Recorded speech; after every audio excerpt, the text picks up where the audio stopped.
cây không còn sao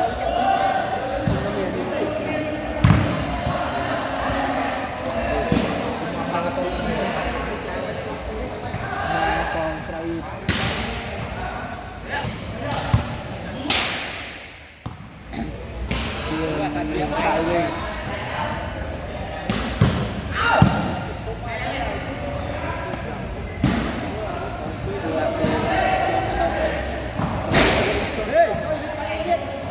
chạy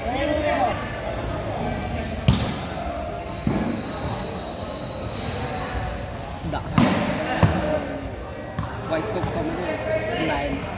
scope đâu màu quý ấy sao đấy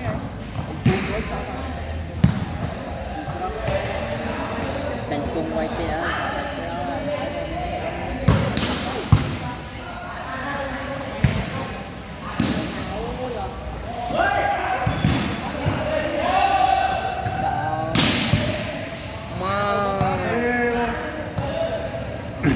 coi chơi ta hai con mình tê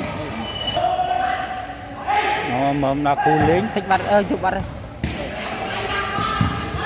mà khỏi trường vào đấy chứ mà đọ ra đâu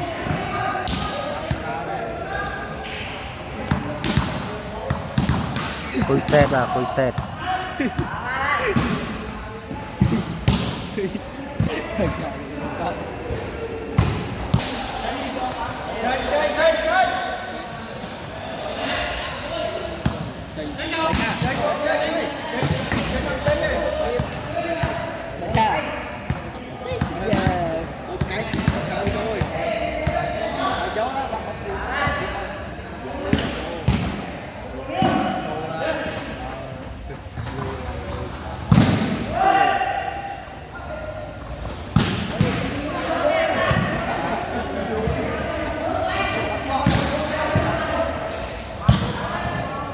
baby tí á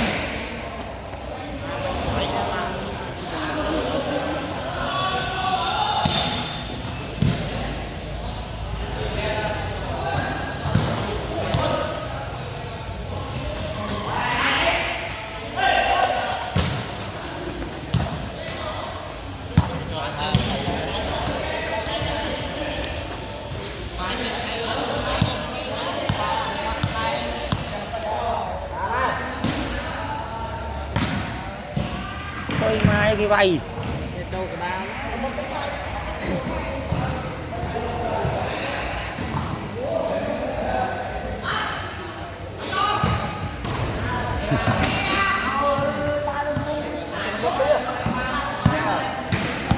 Ghiền Mì Gõ để không bỏ lỡ những video hấp dẫn.